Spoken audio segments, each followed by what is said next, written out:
All right, welcome to this week's episode of Brain. Baffling realities, altering individuals' narratives. Ooh. Let's go.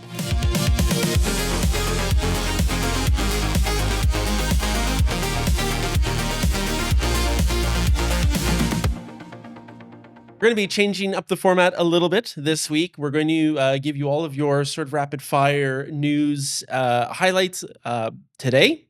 And then on Wednesday, we're going to unpack kind of the four biggest subjects in a little bit more detail and have a more in-depth conversation about that. And that way we figured we can get more of the urgent news out in a timely manner, and then spend a bit more time actually unpacking the very elaborate emerging technologies. Just like one thing is like robotics, right? Yes. It's hardware, it's AI, it's sensors, We could do much. We could do a whole show on chips. We could do a whole show on the models. We could do it's crazy. Yeah. So okay, so let's just jump right in. Sure. And just to be clear, this is kind of replacing the brain teasers section.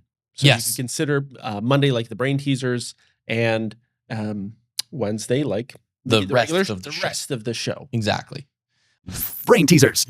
Okay, I'm going to start with Google's TPU Ironwood. Did you hear about this? Yes, I have. Yeah, crazy. So I gathered some data on this. They have it's a CPU, GPU that they're providing, and you could put 9,216 chips in a single compute pod. That's crazy. Yeah, and so it connects up to 1.77 petabytes of high bandwidth memory so that they can do just these massive inference workloads. Yeah, it's unbelievable. Yeah. Is that the one they're talking about putting into space? Oh, maybe. Did you hear about that? I heard about They're that. like floating some up into space and Yes. like late 2027. And Guaranteed. solar power. Jeff Bezos is just salivating at the opportunity to put a satellite in space that's powering an entire like compute cluster up Yeah. in the sky. You think it'll happen? I think so. I think there's no doubt it'll happen. All right, we'll see in 2 years. Yep. If you're right. OpenAI, obviously the big announcement. Well, one of them is that they're converting to a for-profit company. They have been, or they were started as a nonprofit. People were concerned about this chatter, worried that they're going to lose their governance policies and the safety that's been built around OpenAI as a nonprofit.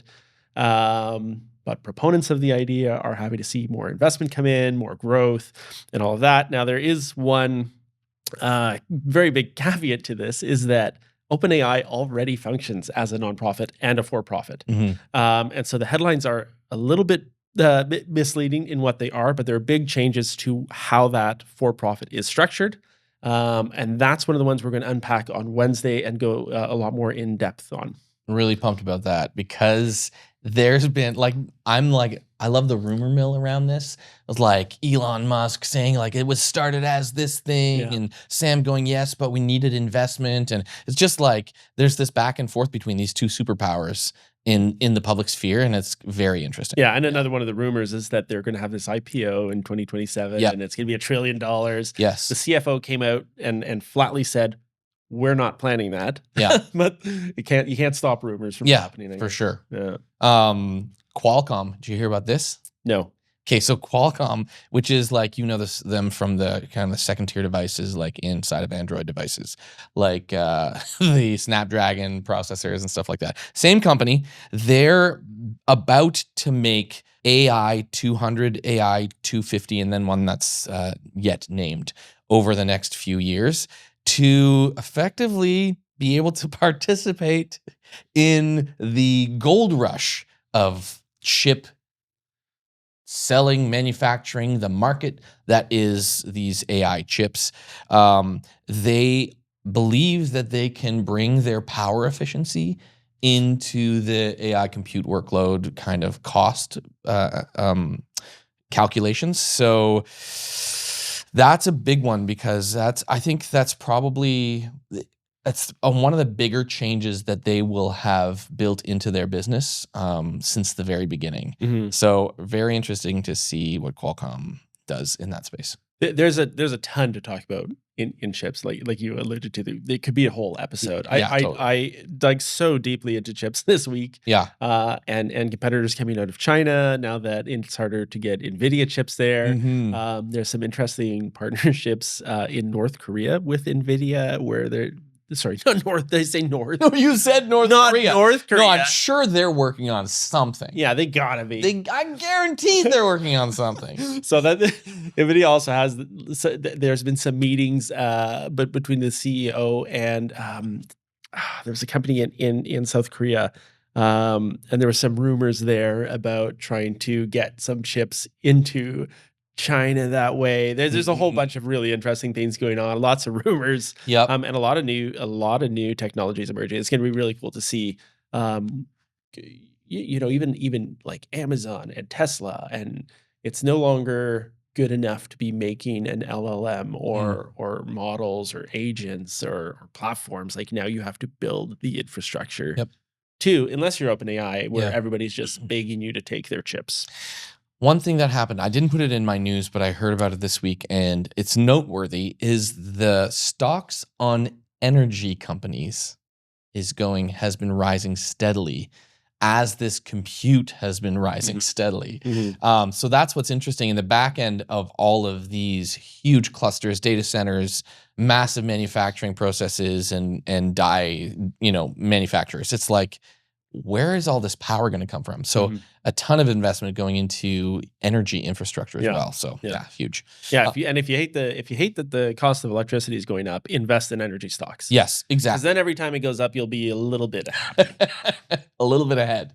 And speaking of GPUs and processing power, Alibaba's agent pooling. I don't know if you read about this. They found a way to pool their NVIDIA GPUs and decrease usage by 82%, allowing 213 GPUs to perform like 1,192. Wow. So, obviously much harder for them to get the NVIDIA chips there. So they found For sure. an incredible way to maximize the efficiency. Yeah. When I'm rendering all of the effects for this show on my cluster at home, clustering the GPUs is way more efficient for all of the effects that we have. Yeah, all the very intense, very deep effects we're using. effects we use.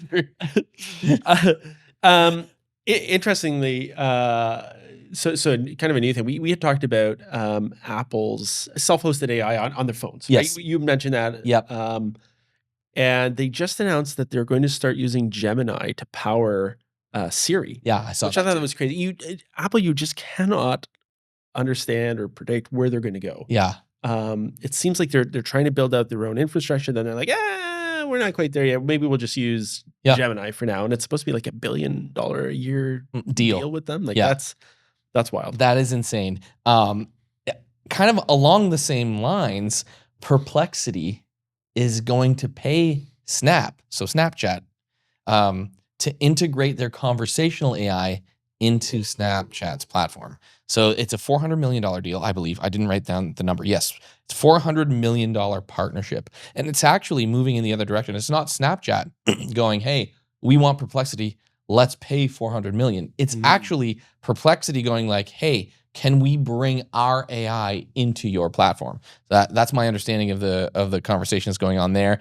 And it just goes to show like this consumer fronting LLM space is it's nowhere near mature, I guess is what I want to say. Like we're still at the very beginning of where these LLMs are going to go, for sure. Yeah, so it's very, very, very interesting that they are going to potentially be integrating with Snap, and along those lines, it's kind of like Sora being its own social media platform and not just being the generator, right? Just an API. Video API. Yeah, they've actually created this social media platform around it. So it'll be interesting to see if social media networks like Snap, if they incorporate some AI generated video into that product. Have you noticed that on, I believe it's Instagram, because it's a meta platform, that you can now, on the bottom right corner, if you just load your settings page, you can begin your own avatar. You can start your own AI avatar using the meta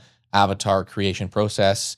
And you can have a version of you that's fully digital that you can have interact with your fan base or your people on. Yeah. And I found a feature on Sora that I didn't notice before. You tell me if it was there before. Okay. But it's for making a cameo of your pet. Yes, I have seen that. So you could add additional characters. Yeah, like characters that are like your pets that can be in videos. Now they won't let you do that with people. Like they specifically are saying like it has to be a non-person. Yeah. So you can't just, put your little brother or your sister in the thing. It has to be either an object or a pet of some kind. Fascinating. It can be an object. Yeah, it can be an object. Oh, interesting. It can be a doll. It could be a cup. It could be anything. Those are examples of objects. Yep. That's great. So Morphic, I think I spoke about Morphic. Oh, I did. One of my very first videos was a Morphic video. Was it? Yeah, it was a guy. He goes into the bar and he sits down, or he says the usual mic, and he says, "Yeah, that sounds good," and he passes him a mic. And he eats it. It's a very, very layered joke. That sounds good. Yes, that's usual mic. Hands him the mic. There's too much in there. And he eats it. Yeah. So Morphic announced this frames to video, where you're supposed to be able to put in frames of your story, and then tell it what happens between each frame, and it animates it. Build it. And there's some really, really great examples. So I used Gemini. This was back during the World Series when the good guys lost. And I generated an image of you pitching a ball. Okay. Me hitting the ball with a bat on fire. You jumping to catch it as an outfielder. Right. The umpire, who was now me, looking up at the ball soaring in the air. You catching the ball as a fan in the stands and all of us cheering. That's what I wanted to do. I love it. Would you like to see what it produced? I described. I cannot help but desire to see what is going to be the outcome of this. All right, here we go. Already Ready? So fun. Here yes. What the? Wow. So the ball catches on fire, flies through the crowd, injuring many. Then you try to catch it. It was totally out of order. It was a mess. Like visually just a mess. Quite comical. Yeah. Maybe it's a prompting issue. Maybe I need to do a better job of asking for what I want. That is right up there with Will Smith's spaghetti earlier. Yeah. And this is a situation where I've lined them up in a timeline and told it how to act between the frames. Unbelievable. So I was a little bit disappointed with that subscription. My eyes are hurting. You subscribed for that? I had to. I have so many ridiculous subscriptions. Yeah, because I just want to try out platforms. So I subscribe to stuff, and then every month I have to, oh man, cancel or renew a bunch. That's amazing. I don't even want to think about like how much I'm paying for random subscriptions. Yeah, for tokens and for everything. But I will say this, and this is kind of part of my next news brain teaser. There are people trying to make it very inexpensive, and this is a good example. So there's this company called Inception Labs. I'm part of the alpha program for testing their software, and they just released this year a revamp of their tool called Mercury. Mercury is a DLLM. It is a diffusion LLM, not a domain-based LLM, diffusion LLM. It's attempting to use diffusion parallel processing, similar to what you would do with imagery, but with tokenized language. So so you can install it into Cursor as an API, like a cloud, whatever other framework OpenAI is, GPT-5 or whatever, and it's a coding agent specifically. But it's like I promise you, it's maybe 10 to 20 times faster. It's not perfect. But man, you can get a lot of small tasks done incredibly quickly. You get 10 million free tokens in the free tier. That sounds like a lot. I had no idea what the conversion is, but that sounds like a lot. It's actually quite a lot. You get, I would say, like for an average developer who's doing 3 to 4 hours of work in a day, you could probably get through 5 or 6 days of real work with it without paying for it, which is a lot to test, right? And it was like, it's so snappy. Yeah. It's, you type in, I want this to happen, build me a new webpage. Bam. Like seconds you get this result. So I'm really rooting for these guys. They've raised some money. They're a smaller company, but I like the fact that they're innovating by trying to hybridize two different models, two different types of models into one product. Super cool. Check them out. Inception Labs. They're awesome. Yeah. Yep. And now, if you've watched up to this point, means we've provided some sort of value to you. So if you have a chance there, just go ahead and hit that subscribe button. 90-something% of our viewers are not yet subscribers, so it makes a big difference to us, especially early on in our growth here. That you would do that and comment. Let us know what you think about some of the things that we've shared, and let us know what you're looking forward to as kind of next steps from some of these platforms. And our promise to you is that if you do comment, we will comment back. We're not like those other channels who just, all of this is just fake to them. We actually care. We care. We care about you. Yeah. There's no AI backend answering these comments either. It's pure human brain flesh. Yeah, brain flesh. Gray matter. And I would say too, let's say if we get at least 10 comments on this guy, Okay. I'll pick one of the people to give one of my Sora invites to. What? So You're if you've giving been out- waiting for a Sora invite, I have some. If there's 10 comments, I will pick randomly one of those people. Yeah. To get it. If you feel Sora left out, So Sora left out. Yeah. Jeez. Okay. leave a comment. Yes. It's awful. Yeah. Okay. Okay. continue. You mentioned Cursor. Yes. So Cursor, big release last week. They announced Cursor 2 was released along with their own model called Composer. Yes. I installed it right away. I gave it one of my existing projects and asked it to make a pretty significant change. How did it do? To it. It did very well, in Okay. fact. Yep. Not perfect. None of them have been. Yep. I think one of its biggest things is that it's faster. They say Okay. it's about 4 times as fast as a similarly intelligent model. Although they did acknowledge that wasn't the best in terms of accuracy. But speed matters. If you can do 4 times as much attempts at getting the same result in the same amount of time, then you're iterating through your opportunities much faster. Yeah. So Yeah. Sure. Yeah. Yeah. If you want to do more work less accurately, this is More of it. Yeah, you can do more of it. Mm-hmm. They have a new multi-agent interface, allowing you can actually test prompts between agents and then choose the one that you like the most or that works the best. They have an embedded browser. That's actually pretty cool. That is cool. So I mean, we used to have to set up like the MCP between Chrome and Cursor, and it would go and monitor screenshots and the console. There's a built-in browser now, so that improves some of the testing and iterations on errors. Yep. Deep links for rules and commands. There's a plan mode for background agents. New security controls for enterprise. It's available now, so go and get it. You probably already have. Amazing. And I do have a follow-up that's very related to that, which is from Replit. So they released a vibe coding course, which I thought was super interesting because anybody with a developer background has probably already tried some level of vibe coding. Yeah, for sure. But they've made this for people who don't have that background, who are literally brand new to vibe coding.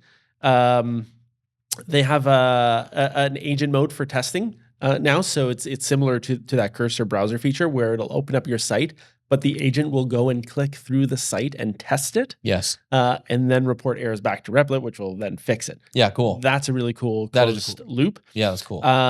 They do say that the use cases for vibe coding, it's great for rapid prototyping, but not for larger products. Products. And then it has another visual editor where you can click on a button. So it shows it's like the web browser, but you click on a button and say, change the color of this button, change the words of this button. So it's almost like a preview mode where you can highlight things in the that DOM. you see. Yeah. and then ask it to change That's cool. those things. Vercel has a similar, V0 has a similar feature where you go into edit mode and you can change just a specific thing in that app that you just built. Yeah, It's really cool. that is Very useful. very useful. Yep. Yep. Okay, so I thought, just because of our business bend on this podcast, that this was very interesting. 11 Labs, who we love, and I've used many, many times. They found one of their head engineers using a non-traditional approach to getting engineering. So what they did was they went and were looking for contributions to open source libraries on GitHub that had to do with voice analysis, voice AI, stuff like that. And they found there was this one person who was in a call center. They were actually a customer support agent, but in their spare time, they were contributing huge amounts of code. Company data. Huge amounts of company data. They were coding and contributing to these open source libraries for this particular library. And they reached out to this person and they were like perplexed as to why this person was a call center agent and not an engineer. They hired them as an engineer, and that person is now leading their engineering at their company. Oh, wow. Okay, so at a recent investors meeting, Elon Musk said that maybe they could take all of the Teslas that are sitting around for 22 hours of the day and turn their GPUs into a distributed AI compute network. Pretty interesting. He suggested there was about 100 gigawatts of distributed computer power available. An untapped 100 gigawatts of inference. He says that's a significant asset. Now, I'm not sure how other companies consider assets, but I feel like if I've purchased a vehicle, that may not be an asset for the manufacturer anymore. So I was, it's a really good point. I was trying to think, like, how much would they have to pay me to use my Tesla's GPU for the 22 hours of the day that I'm not really using it? Yep. Renting an H100 is about $3 an hour. So I looked at kind of the processing power relative to the Tesla's HW4 chips. Yeah. That are in their 2023s and newer. There's some less capable chips in the older versions. Yes. I estimated that compute power is probably worth around 20 cents an hour compared to an H100. Yep. So it's about $4 a day. Yep. For about 20 hours. So does that even cover the electricity? Well, that's $120 a month. Yes, but does it cover the electricity? Because your car has to be plugged in. Right. It's powering that GPU, which is causing wear and tear on it. You have to have cooling involved for that GPU. Yep. So I looked up in Ontario, off peak, it does cover the electricity just barely. Wow, interesting. But I'm thinking that in a lot of places it wouldn't. So they would actually have to compensate you proportionally more than it would cost to rent an H100 processor. Interesting, yeah. So kind of seems like an interesting idea. It would work if Tesla didn't pay you, but I can't see anybody saying like, yeah, just run my computer off my power for nothing. For sure. I mean, there are other arbitraging opportunities there as well, right? It's like, it's not just, so the battery in the car also is an opportunity for owners to make money. If Tesla does stack up all of these extra, whether it's like your car is available for use when you're not driving it as an extra Uber taxi, you're now getting paid for the compute for inference training, and the electricity in your battery is valuable as well. All of those things stacked up could actually make ownership quite affordable if you do those things. And I think, but it is interesting that you're noting, and I think that you're right about this. It's like, can he just say that it's an asset that they have? That's very interesting to me. And it reminds me of like unionized workers who like are just like, no, we're not going to deliver the mail in Canada anymore. And because they have legs and they have cars and they can control. So I don't think Tesla has all the control there. I think that you could see in the future like unionized humans coming up against these kind of automatic uses of these technologies and just demanding some compensation for that kind of stuff. I don't know. The future's wild. I'm sure it will be. Yeah, that's all I have, except for one last thing, which we're going to talk about in the longer episode, and that is the Neo by 1X. What are they called? 1X. 1X. Yeah. Yeah. Neo's super cool. And we are going to cover that more on Wednesday. So make sure you come back. Yes. So that's why you should subscribe to get that notification on Wednesday. We're not just going to talk about Neo, but we're going to talk about Xpeng's Iron. I'm going to talk about Unitree, a whole bunch of amazing robots. Now the Neo, when it was announced, was incredible. Everybody loved it. This soft, plushy sort of robot that could serve in your home. And then some details came out about like, it doesn't really know that much yet. We're gonna need a person to control it a lot of the time. And so then people were concerned about privacy. and I think the emotions ranged from I gotta have it to unimpressed to concerned. Well, like there's this whole spectrum. I agree. My 11-year-old boy saw it, immediately started begging me to get one. Yeah, I want one. I want one as well. It's $500 a month. I know. It's not. It's actually not. Well, it depends on where you are in life. I suppose $500 a month could be a lot. It's like a car payment, right? Yeah. So like, could you maybe instead of buying a new car, buy an old beater and get yourself a robot, and then you'll have enough time to get a better job. So you can afford both. That's terrible. Your calculus is quite interesting. That's terrible. Yeah. So not to be outdone, it was only about a week later that Xpeng came out with their robot, which ridiculously cool. Is super cool. Unitree, the G1, ran into the mirror. Oh my goodness! And tried to cook it through the food everywhere. Oh, good. He just smashes into the mirror, tries to make food. Yeah. Oh man, I gotta show that video now. It's slipping on the ground. You gotta watch it. Some cleaning done in here. Stop! What are you doing? That's my mirror. What are you doing? Stop! Stop! What are you doing? Stop! One of your units just ran into my mirror and is causing damage. I'm a little worried. That's not gonna work. Oh my god. Stop! Settle down! So if you can cook me the meal, I'm gonna go on in here and play Fortnite, okay? See ya.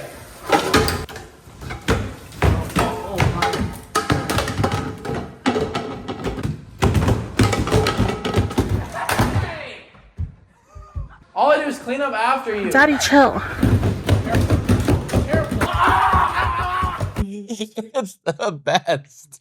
I love it. I mean, there will inevitably be just huge problems when these get mass distributed. There's so many edge cases we cannot consider until they're distributed by the hundreds of thousands in people's homes. Well, I think about the fabric, like the Neo. Like it's nice that it's kind of soft and squishy. It looks like it's wearing a sweater. Yeah, until you have 3-year-olds around. Yeah, or until it loads the dishwasher and its hands are covered in spaghetti sauce. And it wipes itself. Yeah, it's like, oh no. Yeah, it's just covered in Cheeto. Runs into the shower. No longer good. Yeah. Yeah. Or I just picture the hands getting just filthy. Yeah. What if it's cooking and it gets a little too warm and catches on fire? Yeah. Like, are you gonna have a flaming Neo one running around your house? So I saw another interview with Burnt, the guy who is the founder of that company. Burnt? His last name is Burnt. I forget what his first name is. Interesting segue from a robot on fire, which I do, by the way, picture the Tickle Me Elmo. You remember there was a Tickle Me Elmo that somebody lit on fire like 10 years ago on YouTube? Yes. And it was just like laughing maniacally as it burned. As it burned. It was like that's what will happen. That's what will happen. So tell me about so he was talking about how, for instance, they don't let it pick up knives. It can identify knives. They won't let it pick up knives because that's one of the things we're actually not doing. when we're launching now, and that is due to safety. Okay. Because what I worked so hard on, right, for this decade is to make robots that are safe intrinsically. And what I mean by that is just like if something goes really wrong and accidentally it hits you, that might be painful, but it's not going to be likely to severely harm you. Injurious, right? Yeah.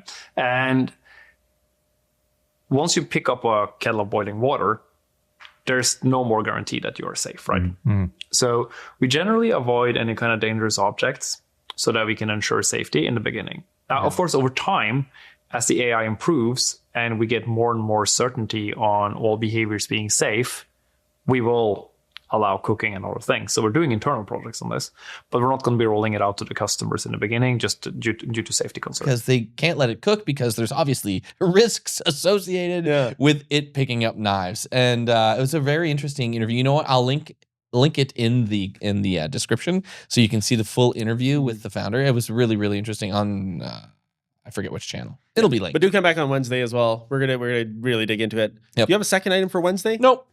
For Wednesday. Oh, yeah. I was going to talk about this Inception Labs thing more deeply and kind of show people.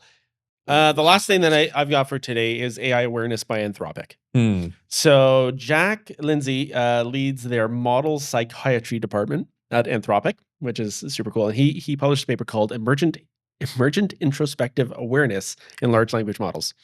So what they did was they took a whole bunch of their models, and as it was thinking, they would inject a random thought into the process and then ask it, did you notice anything weird?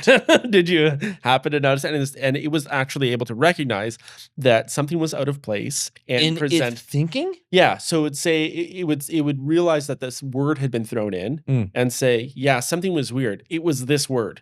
They tried throwing in all capitals, and it would say, like, I noticed somebody shouting, like somebody was shouting or trying to emphasize something while I was thinking. Yep. They would give it sometimes they would give it a word and it wouldn't necessarily, it would say it didn't detect anything, but would incorporate that word in its output. Interesting. So, or even the concept. So they threw in the word ocean in the middle of a thought process, and then it answered the original prompt and then talked about how nice it is by the sea. So it succeeded about 20% of the time, which isn't huge. Yeah. But it produced 0 false positives. So it wasn't just randomly guessing. Yes. It was actually able to detect 1 out of 5 times that somebody had messed with its memories. They would force it to output something not related to its thoughts, and then ask it about it, and it would say, I don't know why it said that. And then the crazy thing is that, and this is where the introspective awareness comes in, is that it would look back at its train of thought to determine why that happened. Interesting. So it wasn't just that, like, it was self-aware to go enough to go back to its own thinking processes. Yeah. Wow. So not just like, I don't know why that happened, but it actually tried to figure out why it happened. Right. Opus 4.1 was the most effective at this. They benchmarked a whole bunch of their models. It was consistently better. It's not really conclusive. It was a very controlled environment with very deliberate steps, but it is super interesting. And an interesting discovery that sometimes they can have some awareness of the continuity of their thoughts. It can have some awareness, not they. Please don't personify them yet. So that wraps up a bit of the core. Now I do have some Kickstarters that I'd like to go over. Okay, yes. We mentioned a few last week. So lifesummary.ai to secure your securely store all of your private documents all together. There's about 5 days left. It's 23% funded. So that's not going to happen. Remotion AI, remember that was the sprinting app that analyzed the person's form. I really liked the creator, but the product, as I looked into it, it kind of exists already. So there's about 5 days left there. It's 1% funded. Oof. Day 2 Town, the 3D world of the agents. Yes. You can walk around How are and they have conversations. Oh, well, 12 days left, 3% funded. Okay. Taki Cardo. Okay, I have to talk Taki a bit more about Taki Cardo. Yes. This was the robot that teaches you how to speak English or Chinese. Right. It ended 5% funded. Okay. But I have to talk about this girl in China. There was a viral video of her on Okay.